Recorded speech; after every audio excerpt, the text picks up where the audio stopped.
Como eu havia dito pela manhã, nossa igreja, ela não é uma igreja exclusivista.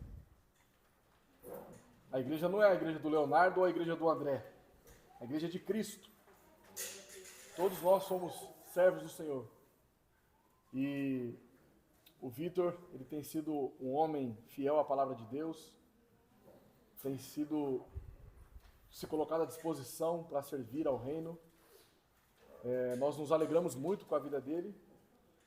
E o Leonardo e eu fizemos um discipulado com ele sobre pregação expositiva.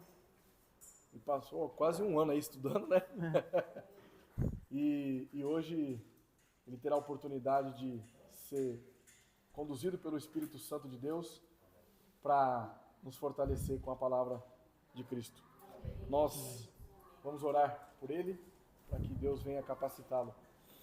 Pai, nós te louvamos pela vida do nosso irmão Vitor, que nessa noite foi conduzido ao Senhor para ser o instrumento de bênçãos em nossas vidas. Que o Senhor acalme o coração deste teu servo, que o Senhor o fortaleça, que o Senhor o santifica para a tua glória, que seja menos dele e mais de ti, Pai.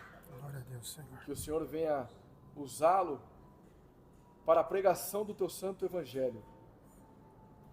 Que ele seja temente ao Senhor e conduzido pelo teu Santo Espírito. Amém.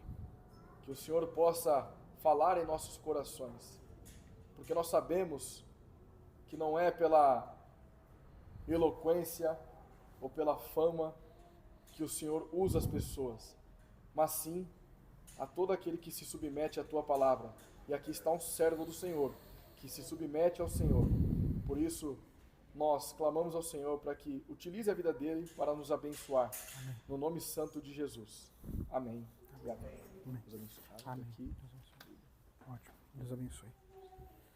Meus irmãos, graça e paz, boa noite. Então, como vocês sabem, né? Então, aqueles que nos acompanham já desde o começo, ou aqueles que estão vindo aqui pela primeira vez, sabe que os pastores, né? Na verdade, era o André e o Leonardo, mas só que agora ficou só o André. Então, ele está fazendo a exposição de João, e ele está lá já no capítulo 10.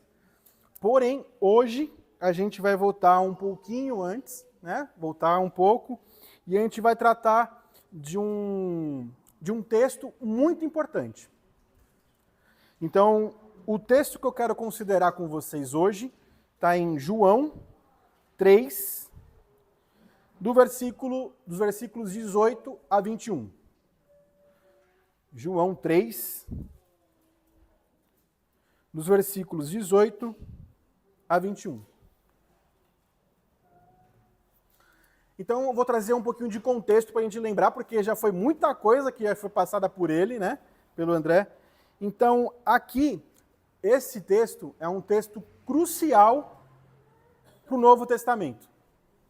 Aqui a gente encontra o Senhor Jesus conversando com Nicodemos. Então, Nicodemos foi até o Senhor Jesus Cristo para buscar informações do reino. Então, Nicodemos, ele era uma pessoa muito importante do Sinédrio, ele era um mestre, ele era um fariseu, era bastante respeitado, e ele veio buscar essas informações.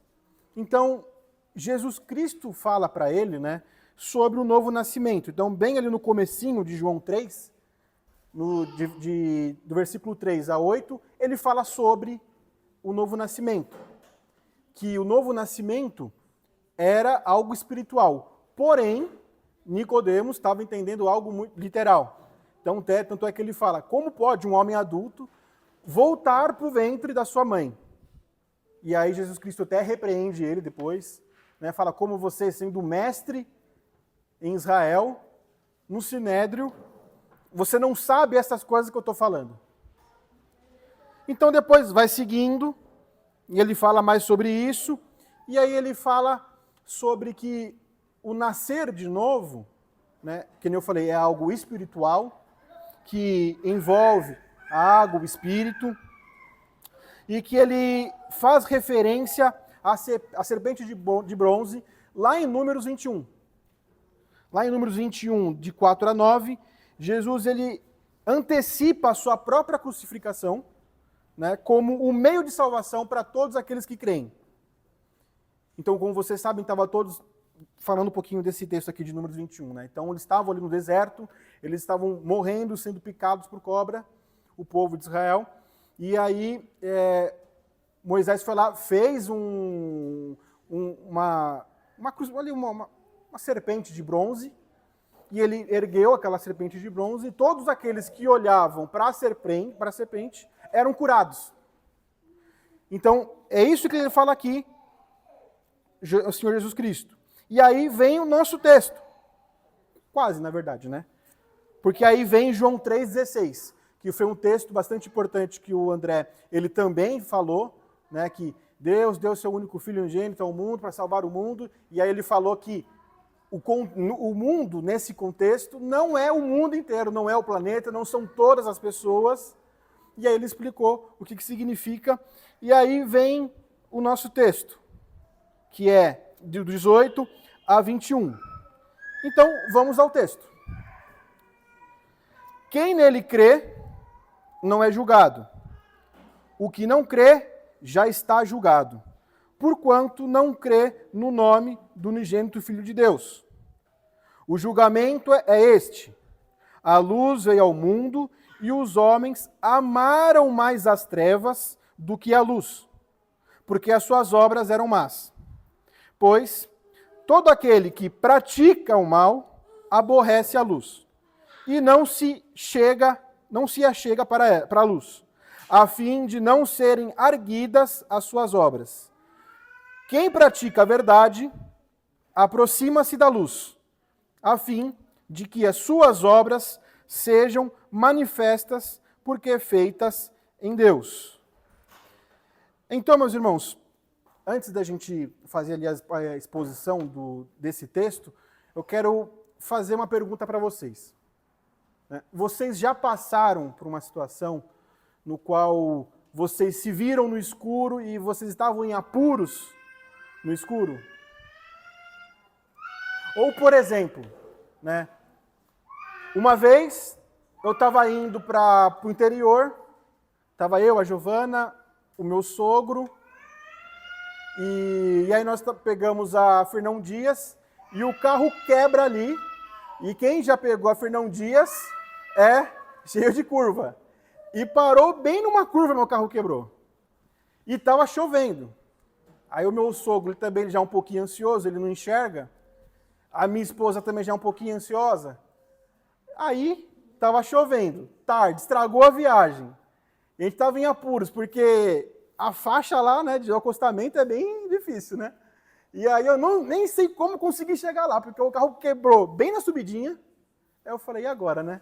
Mas graças a Deus, o carro tinha seguro, né? Eu liguei ali pro seguro, ele mandou o guincho e veio, e todos ficamos em paz. Mas você já passou por essa situação? O André, que ele está rindo ali, já passou também. No final do ano ele me ligou desesperado, eu também falei, como eu vou ajudar ele? Mas graças a Deus também, ele está bem aqui. Mas o quão angustiante foi essa situação? Porém, de maneira semelhante, o homem é assim, sem Cristo.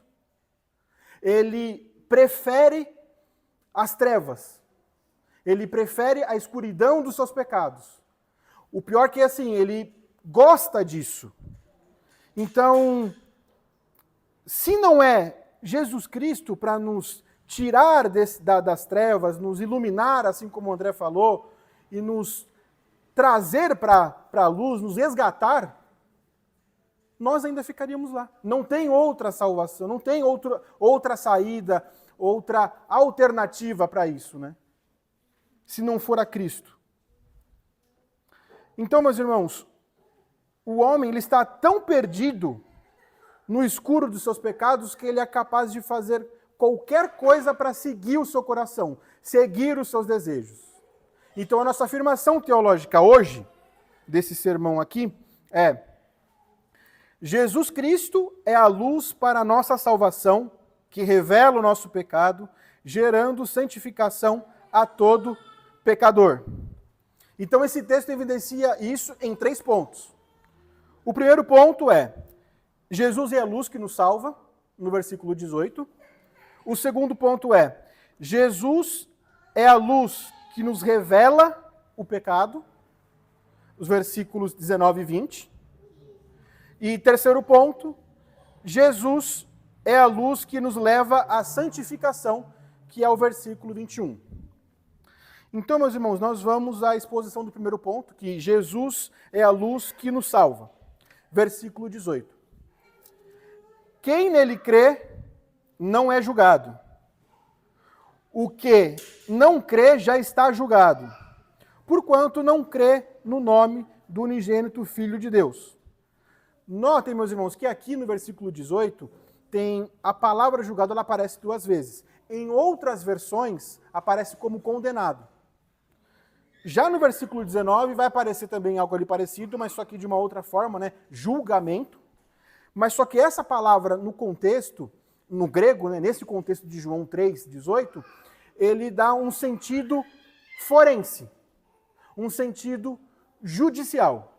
Então, ainda mais específico a isso, é o ato de condenar, é o ato de decretar, é o ato de infligir pena a alguém. Então, a palavra julgar nas Escrituras, ela tem alguns sinônimos que significa perdição, condenação, destruição, sentença. Então, em uma definição ainda mais forte, uma definição ainda mais profunda é a condenação ao inferno de todos aqueles que não obedecem à vontade de Deus. Que nesse contexto é aqueles que negam a Jesus Cristo, que negam a luz de Cristo. Então, aquele que... Então, só voltando aqui um pouquinho, meus irmãos, então, quem nele crê não é julgado. Né? Então, por que isso? Vocês lembram da EBD? Quem participou, né? Mas quem não estava no dia, ou nós tratamos disso. O nosso irmão Mateus trouxe isso, a justificação. Então, aqueles que olham para Cristo, e aí existe, né? Os nossos pecados vão para Ele, a sua justiça vem para nós, e nós somos justificados nele. Então, todos aqueles que olham para Cristo com fé, não são julgados. Agora, aqueles que não crê em Jesus, está condenado judicialmente. Então, o que isso significa? Que o homem, ele vai receber uma pena mediante os seus pecados. E qual que é essa pena? É a ira de Deus. Vai sofrer toda a santa e justa ira de Deus. Todo homem que está fora de Cristo. Ainda mais porque peca contra a lei de Deus, contra um Deus que é eterno, um Deus que é infinito, um Deus que é santo. Então, meus irmãos, Jesus deu a sua vida para que o homem se reconcilie com Deus, para pagar a pena judicial do homem. E aí ser declarado justo, ser declarado no banco do réu como inocente. Essa é a questão. Então, todo aquele que nele crer tem a vida eterna, ou seja, está salvo, não tem condenação. Basta crer em Jesus Cristo. Então, meus irmãos, você pode perguntar, tá, mas por que, então, Cristo teve que morrer? Por que teve que ser assim? Por que teve que ter derramamento de sangue? Por que foi assim? Por quê? Existem, assim, diversas respostas para isso, né? Mas tem que ser assim porque toda infração, todo pecado, toda desobediência, toda quebra de norma tem uma sentença, tem uma condenação.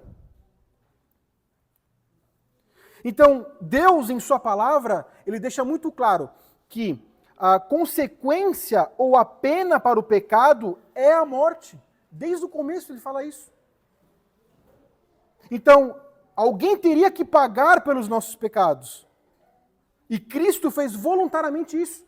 Fez um acordo, que nós já vimos também na EBD, entre o Deus Pai, o Deus Filho, o Deus Espírito, e ali Jesus Cristo veio voluntariamente para executar esse plano de redenção.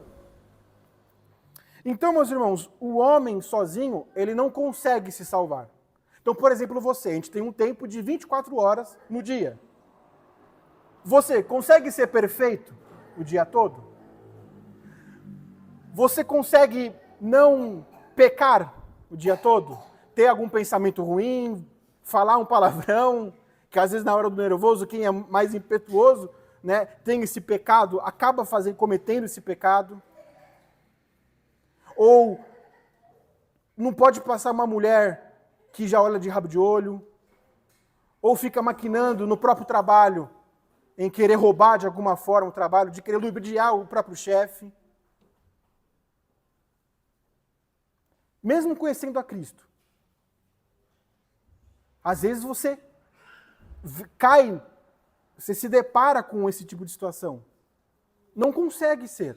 Se a gente olhar para a história desde o começo, lá em Gênesis, a gente vai ver que o homem, ele pecou, ele errou, ele falhou todas as vezes. Só Jesus Cristo foi perfeito. Só ele conseguiu cumprir toda a lei de Deus. Então, meus irmãos, mas todo aquele que rejeitar a salvação em Cristo, mais uma vez, não tem outra alternativa do que a condenação. E a condenação é uma condenação eterna no inferno. É por isso que o Evangelho de Cristo é importante. Que a gente precisa falar para as pessoas sobre isso. Uma vez, recentemente, né, eu estava no meu trabalho, eu estava conversando ali com um espírita, e aí ele estava falando sobre a religião dele, e aí ele é muito assim apegado às boas obras, porque ele tem que evoluir, porque ele morre aqui, e aí ele evolui, reencarna, e aí ele vai reencarnando, vai evoluindo até chegar numa espécie que ele chama de céu, que são planetas iluminados.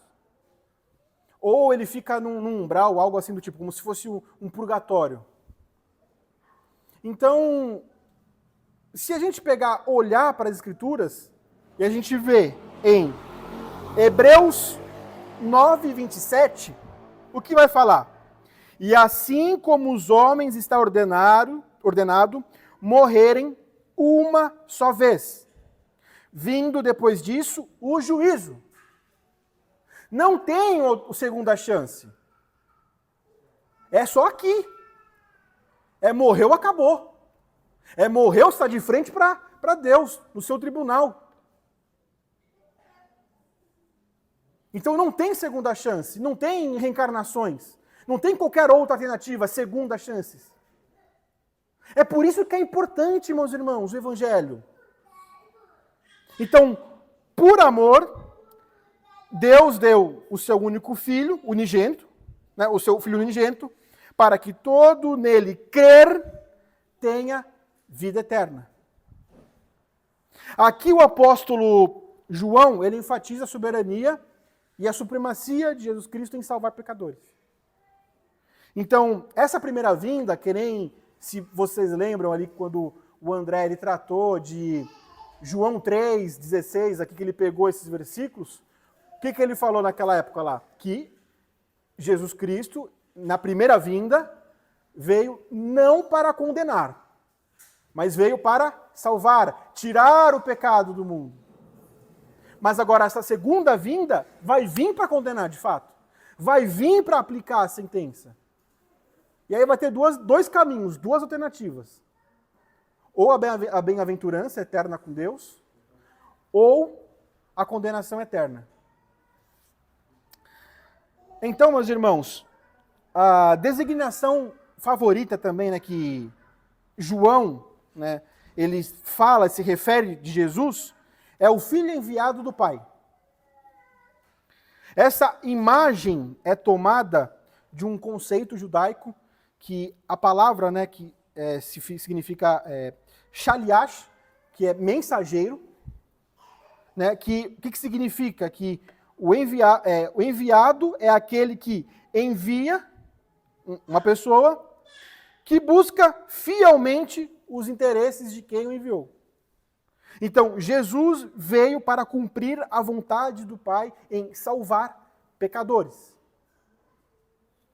Então, meus irmãos, indo aqui para a aplicação, né, o que Deus ele quer nos mostrar com isso? Como que nós podemos aplicar isso na nossa vida, né?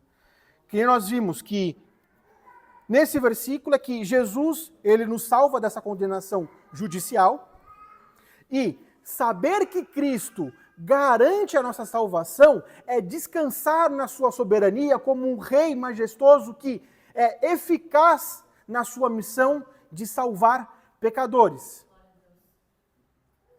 Então, com isso, meus irmãos, como que você tem confiado em Jesus Cristo? Eu sei que às vezes a gente passa, mas tudo bem, já ouvi isso várias vezes, mas só que você está sentado aqui, mas às vezes você ainda confia em si mesmo, ainda você não confia plenamente em Jesus Cristo. Ou se você já passou por alguma situação entre a vida e a morte. Eu nunca passei, não sei como que é essa sensação de vida ou morte, né? Mas se você passasse por uma situação dessa, você temeria, sentiria aquele frio na barriga, pensando, tá, mas se eu fechar o olho e agora? O que vai ser? Ou você confia em Jesus Cristo para a sua salvação? Então, meus irmãos, aqui, João, assim como ele afirmou, né, usando as próprias palavras de Jesus Cristo, né, para falar que ele é soberano, que a sua supremacia em salvar pecadores, para nós que somos cristãos, ou para aqueles que não são ainda cristãos, que você tenha essa mesma certeza para a sua salvação.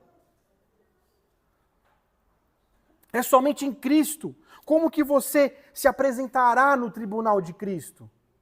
Inocente ou culpado? Porque sem Cristo você será culpado. Não existe nada, que nem eu falei, nada que possa absolver a sua sentença, absolver os seus pecados se não for Ele. Então, meus irmãos, nós vimos que Jesus é a luz que nos salva. Então, agora, indo para a exposição do ponto 2, né, Jesus é a luz que nos revela o pecado. Aqui eu vou pegar os versículos 19 a 20. Então, o julgamento é este, que a luz veio ao mundo e os homens amaram mais as trevas do que a luz, porque as suas obras eram más. Pois todo aquele que pratica o mal aborrece a luz e não se chega para a luz, a fim de não serem arguidas as suas obras. Então, como foi dito anteriormente, meus irmãos, Jesus Cristo, nessa primeira vinda, ele não veio para condenar, mas para salvar, né? Não a todo mundo, que nem a gente viu com o André, mas os eleitos. Então, os homens, eles rejeitam a luz por não serem os filhos da luz. Porque o fruto dos filhos da luz consiste em toda bondade, justiça e verdade. Então, aqui, né, nessa parte que nós vimos, também no nosso boletim, se vocês verem aqui no início, né, João 8:12, de novo lhes falava Jesus, dizendo, eu sou a luz do mundo. E se continuar, quem me segue não andará nas trevas, pelo contrário, terá a luz da vida. Então aqui, meus irmãos, é um desenvolvimento do prólogo em João 1, dos versículos 4 a 5, onde falava, né, que Jesus é a luz dos homens, que a luz brilha nas trevas. Então, meus irmãos, se a gente olhar aqui no versículo 20, nós vamos notar também que tem mais uma palavra no sentido jurídico, que é arguida. E nesse contexto aqui que nós estamos tratando, é para não demonstrar, é para não dar indício, é para não revelar, para não ser acusado das suas obras más.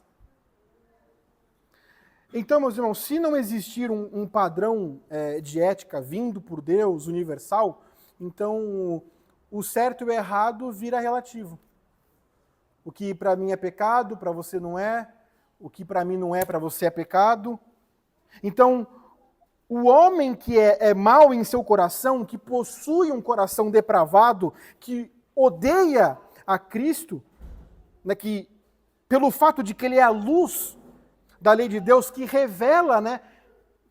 Cristo revela os nossos pecados. Então, por isso que o homem odeia a Cristo.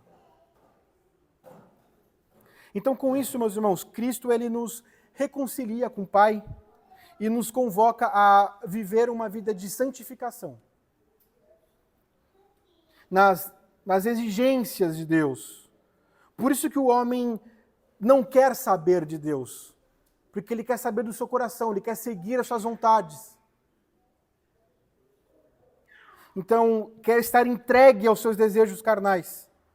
O homem, ele quer encontrar a felicidade no seu pecado, mas só que ele está tão obscurecido a sua mente que ele não entende que o pecado só vai trazer morte e destruição para ele.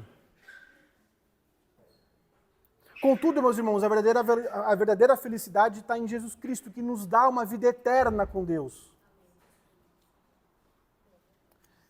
Uma vida eterna, meus irmãos, que é sem pecado, é sem dor, sem aflição, sem medo, sem angústia, sem tristeza, sem choro. Também, meus irmãos, nesses versículos que nós lemos aqui, nós podemos ver a depravação total do homem. O quanto o homem está caído em seu coração, quando ele está manchado pelo pecado. Tudo que o homem, ele toca, ele pensa, ele fala, tem o pecado. Ele quer o pecado. Então, só para ilustrar para vocês, né? Então, ele está tão assim, obscurecido em trevas, a tal ponto de rejeitar a luz de Cristo. Então, por exemplo, imagina você, eu não digo no Egito, né, mas no deserto, mas eu digo, por exemplo, aqui em São Paulo, que é quase um deserto, né, num dia de sol, você ali andando na rua, com aquele sol quente, desidratado, pingando, com a boca seca. Para mim que gosta de uma coca pro André, então ia cair bem. Mas vem alguém e te oferece uma água bem geladinha para você. Mas só que você está tão obscurecido que você rejeita a própria garrafa de água. Então, isso daqui é só um exemplo, né? Mas agora eu vou te falar um exemplo real que eu vi e que eu fiquei assim, de boca aberta quando eu vi isso. Eu não vou falar o nome da pessoa, né, para não expor a pessoa, mas é um deputado que ele é homossexual. E aí ele estava em um podcast. E aí ele estava sendo entrevistado por um outro homossexual, e esse deputado, mas só que ele se veste como mulher, né, se transformou em mulher. E aí ele estava conversando ali com o entrevistador, e ele estava linkando a salvação por obras. Então ele estava falando, eu fiz um trato com Deus, que eu vou ser uma boa mulher, ele sendo homem, vou ser uma boa esposa, eu vou ser uma boa mãe, eu vou ser uma boa avó, porque já tem neto, né? O filho tem neto, né? E olha o que ele fala, que eu fiquei besta. Se Deus quiser me mandar para o inferno, quem sai perdendo é Ele. Porque eu sou incrível. E o outro lá, na frente dele, escarnecendo. Porque eles estavam falando do quê? De pessoas que estavam falando contra o pecado deles. Lançando a luz de Cristo no homem. O homem quer viver segundo o seu coração. E aí o que o outro fala? Se eu chegar no céu e encontrar toda essa galera, eu prefiro ir para o inferno e fazer uma festa lá. Eu vou pedir, me dá um tobogã para eu ir direto. Essa é a condição do homem sem Cristo. Uma outra vez também eu estava vendo um outro exemplo, né? Na internet, um rapaz que ele estava andando na rua e ele estava com uma pinga na mão e um pão, um sanduíche na outra. E aí ele andava na rua e ia oferecendo para as pessoas, para as pessoas que estavam em situação de rua. Em todos os casos, praticamente, pegavam a pinga. Rejeitavam o lanche. Estava com fome, barriga doendo, desidratado, desnutrido, anêmico. Rejeitava o lanche, porque preferia a bebida, sentia o gosto do álcool ardendo, o cheiro do álcool. Pecado. Queria, com essa ilusão do pecado de se entregar para essas coisas. Tudo bem, está numa situação de rua, enfim, mas quantos de nós passamos por uma situação assim também? De pecado. Então, de maneira semelhante, o homem é assim, meus irmãos. Você apresenta Jesus Cristo, pregando o evangelho da reconciliação, mas o homem rejeita a mensagem de Cristo porque prefere a ilusão do pecado. O homem não quer ser confrontado na sua arrogância, na sua soberba, ele não quer ser confrontado. Se o homem se coloca ao lado de Cristo, ele vai ser colocado em evidência os seus pecados. Então, meus irmãos, o homem natural, caído em Adão, com seu coração corrompido pelo pecado, ama mais as trevas. É por isso. O homem que está fora de Jesus, que não crê nele, está perdido e cego em seus pecados. Então, meus irmãos, o que nós vimos aqui, né? Que nem o homem sem Cristo prefere as trevas, o homem sem Cristo prefere o pecado. Então, nós praticamos o pecado porque queremos. Quantas e quantas vezes você já não pecou?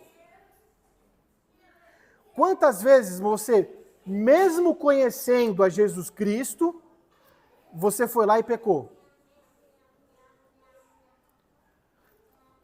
Você mentiu, foi soberbo, foi egoísta, adúltero, fez tantas outras coisas. Você pecou sabendo que era pecado.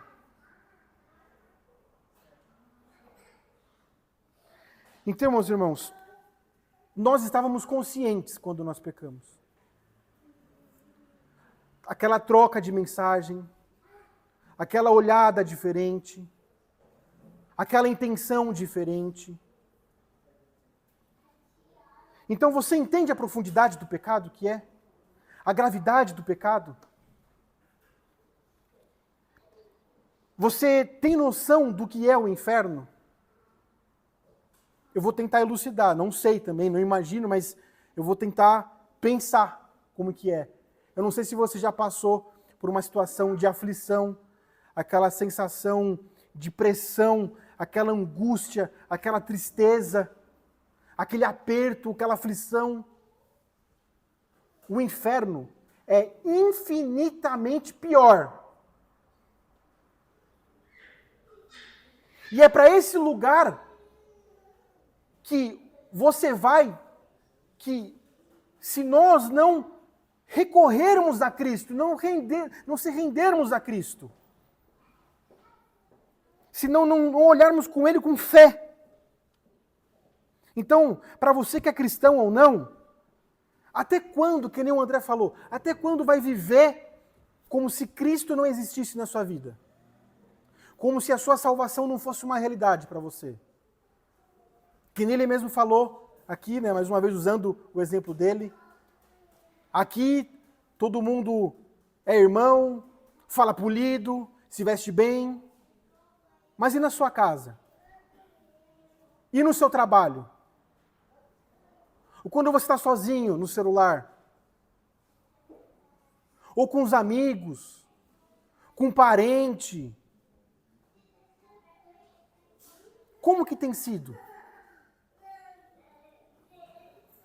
Então, meus irmãos, até quando nós ficaremos em nossos pecados como se fosse algo normal? Porque se a gente descuidar, é claro, assim, o pecado tem que ser um acidente, a gente tem que lutar contra o pecado.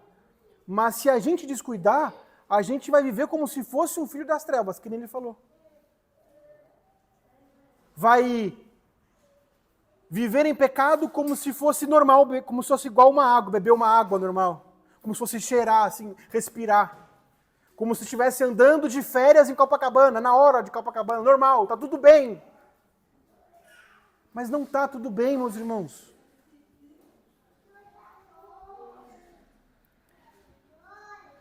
Eu não estou falando de perfeição. Mais uma vez, já repeti isso. Eu não estou falando de perfeição.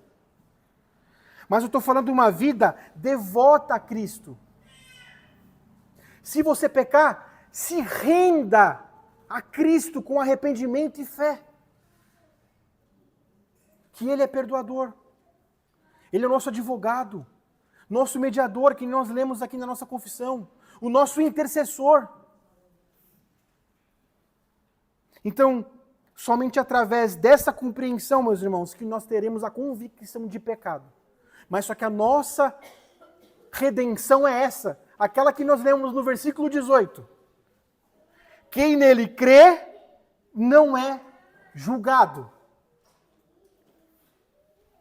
Portanto, meus irmãos, os pontos que nós vimos, né? Jesus é a luz que nos salva e que revela o nosso pecado, trazendo a luz da sua palavra, né? Então agora nós vamos para a exposição do ponto 3. Deixa eu só abrir uma água aqui porque dá sede.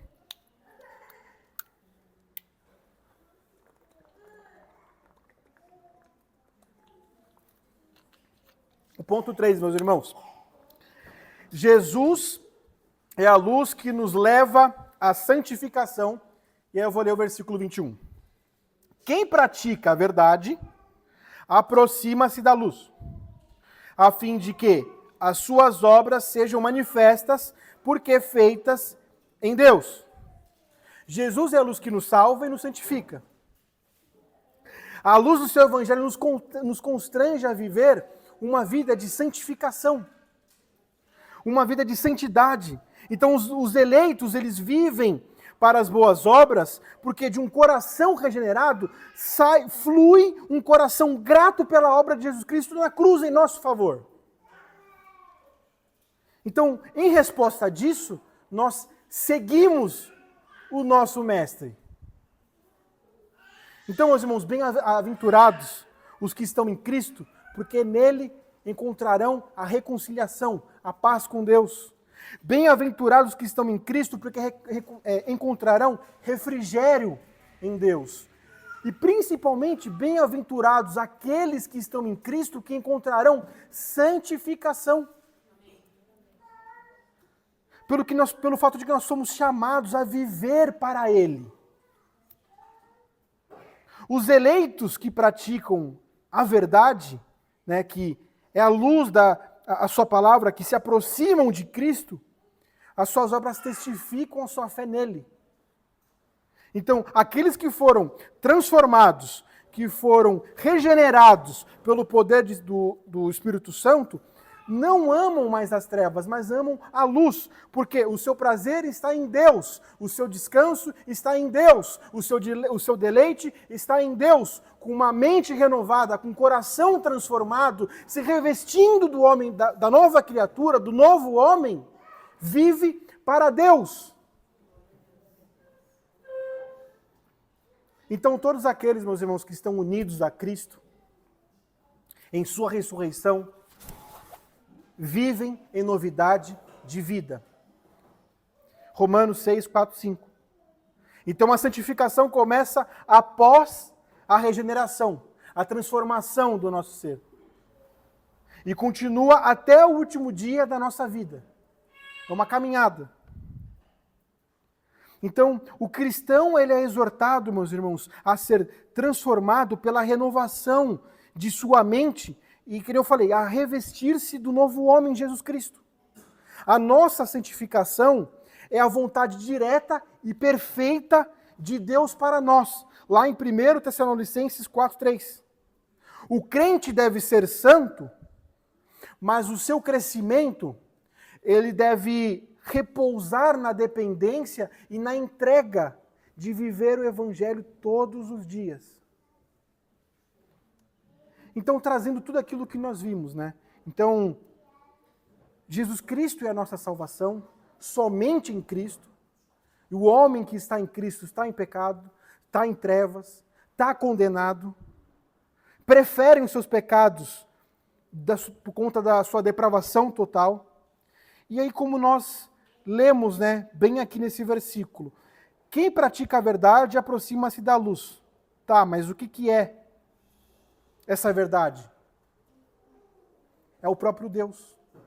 Essa verdade é o próprio Jesus Cristo. Essa verdade é a sua palavra. Então, são os seus ensinamentos. Então, aqueles que seguem a Cristo, eles praticam a verdade de Cristo. Estão em Cristo. E como que você pratica essa verdade? Pelos meios de graça. Pelo culto, pela leitura bíblica, pela oração privada, o culto doméstico em família. São esses os meios de graça que o Senhor nos deu para que nós possamos nos aproximar da luz de Cristo. Mas só que nem a gente vê. Tem a reunião, por exemplo, tem a reunião online, mas só que a gente nem participa. Alguns vêm de manhã, mas uma outra parte não vem à noite. A gente tem preguiça de ler a Bíblia, preguiça de olhar, de orar, perdão. Então, e para que nós usamos esses meios de graça? Porque aqueles que praticam a verdade se aproximam da luz para que os seus pecados fiquem cada vez mais evidentes, para que eles possam se render a Cristo olhando para Ele com fé. Então, mesmo sabendo de tudo isso, quanto tempo que a gente gasta no WhatsApp? Quanto tempo fica no Instagram lá, rolando o dedo? E você não consegue orar 40 minutos. Não consegue ler um livro, um capítulo das Escrituras. Não consegue orar em família. É muito mais fácil seguir aquela pessoa no Instagram que a gente gosta, a gente sabe tudo dela, a gente sabe para onde ela vai, a gente curte o que ela faz, as fotos, comenta, compartilha, perde um tempão com isso, mas só que a gente nós somos cristãos, somos tão frouxos em usar os meios de graça. Ontem nós fomos numa loja, né? E era uma loja árabe para a gente ver a cortina. E aí a gente estava conversando lá com um dono da loja. E estava ele e o filho dele. E aí a gente estava conversando, tentando negociar. duro para negociar, não dava um centavo, e a gente queria a cortina, e ele, não. Mas deu certo no final, a gente comprou a cortina. Foi no preço dele, acabou indo no preço dele. Mas, aí ele deu um gancho, eu aproveitei esse gancho. Aí ele falou, não, que eu oro, que não sei o quê, 5 vezes. Aí ele mostrou o tapetinho dele. Aí foi quando eu entrei, mas por que você ora assim tantas vezes? E aí ele começou a falar. E aí a gente fazendo perguntas para ele, né? E você vê o zelo desse homem. E fazendo tantas orações, tem que acordar 5 da manhã para orar, depois a segunda oração é meio-dia, depois uma outra oração à tarde, depois uma outra oração à noite, tem que orar virado para Meca, tem que fazer o Ramadão, o jejum de 1 mês, tem que dar, no final do ano, a partir do segundo semestre, 2,5% do que ele ganha para órfão. E só falava disso, de obras. E esse zelo que ele falava, que ele e o filho dele faziam tudo isso para garantir a salvação dele, e às vezes a gente olha para nós, que somos cristãos, salvos pela graça, que nós deveríamos agir com gratidão com o nosso Senhor, falhamos nessas coisas. Olha para um judeu, fica lá, de frente para o muro, orando. Você fala, olha que piedoso, e fica lá.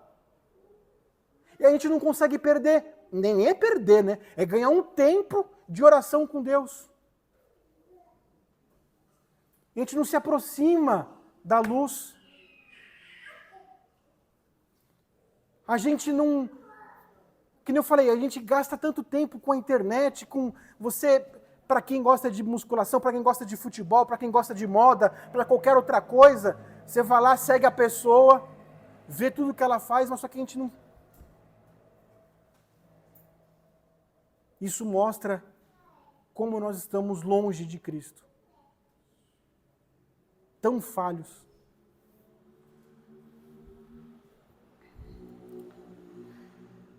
Deus, meus irmãos, Ele não nos chamou para continuarmos em pecado. Deus não nos chamou para vivermos longe dEle.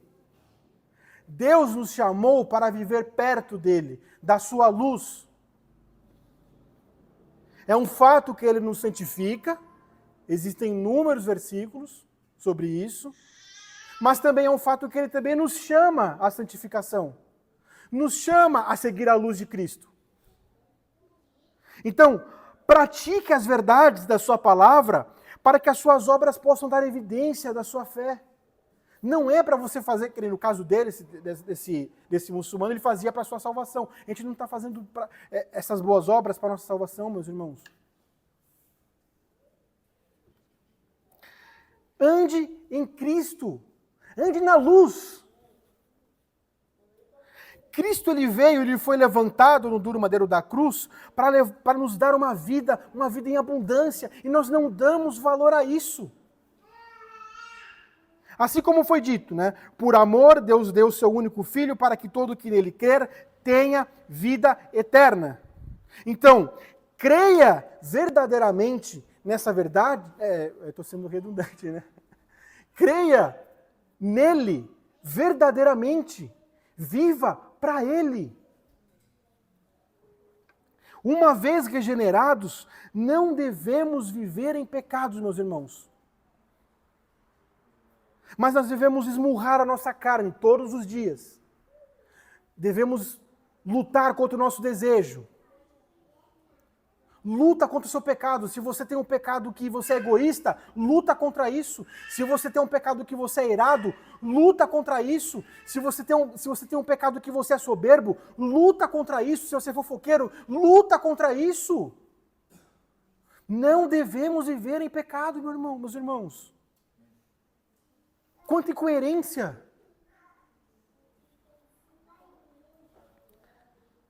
Nós devemos olhar para a beleza do Evangelho de Cristo, à luz do mundo, porque assim como está escrito em Romanos 1, 16 e 17, que eu vou ler para vocês. Pois não me envergonho do Evangelho, porque é o poder de Deus para a salvação de todo que aquele crê, primeiro do judeu e também do grego, visto que a justiça de Deus se revela no Evangelho, de fé em fé, como está escrito. O justo viverá por fé. Viver para Cristo é viver uma vida de arrependimento, um coração contrito. Embora nós não sejamos mais condenados, que nem foi explicado no início, pelo nosso pecado, mas nós vivemos ainda com esse pecado, mas não significa que nós devemos aceitá-lo no nosso dia a dia. Mas devemos ter uma vida de arrependimento, uma vida de santificação. Viver para Cristo é viver longe do pecado, das trevas. Então, olhe para as situações do seu dia a dia, do seu trato com a sua esposa, do seu trato com seus filhos, o seu trato como do seu esposo, da sua mãe. Porque ele morreu e ressuscitou ao terceiro dia, meus irmãos, está à destra do Deus Pai, governando tudo e todos soberanamente para nos salvar, para nos reconciliar com Deus e também nos santificar. Então, indo para considerações finais, meus irmãos. Então, com esse trecho aqui, nós podemos concluir que nós vimos do 18 ao 21, né, nesse diálogo específico entre Jesus Cristo e Nicodemos, que ele afirma ser essa luz do mundo. E que essa luz do mundo, ela veio para a nossa salvação, revelando o nosso pecado, para nos sermos confrontados, sim, e não aquele exemplo que eu dei, daquelas duas pessoas conversando, gerando em nós uma vida de santificação. Então, não existe, meus irmãos, uma coerência maior do que essa em dizermos que nós somos filhos de Deus, que nós somos cristãos para as pessoas, mas vivemos como se não fôssemos. Que Deus vos abençoe, meus irmãos. Vamos orar. Senhor, meu Deus, meu Pai, te rendemos graças, Senhor, por essa reunião, por este culto. Nós te rendemos graças, Pai, por cada pessoa que está aqui, por aquelas que, por algum imprevisto, não puderam. Ó Senhor, que após essa exposição, nós possamos ter um amor maior por Cristo, em nos aproximarmos cada vez mais a Cristo, a sua luz, para que nós possamos cada vez mais o nosso pecado estar evidente, e cada vez mais nós estarmos ali aos pés de Cristo, para viver na luz e não nas trevas, para viver em Cristo e não em pecado. Ó Senhor, nos desperta, Pai.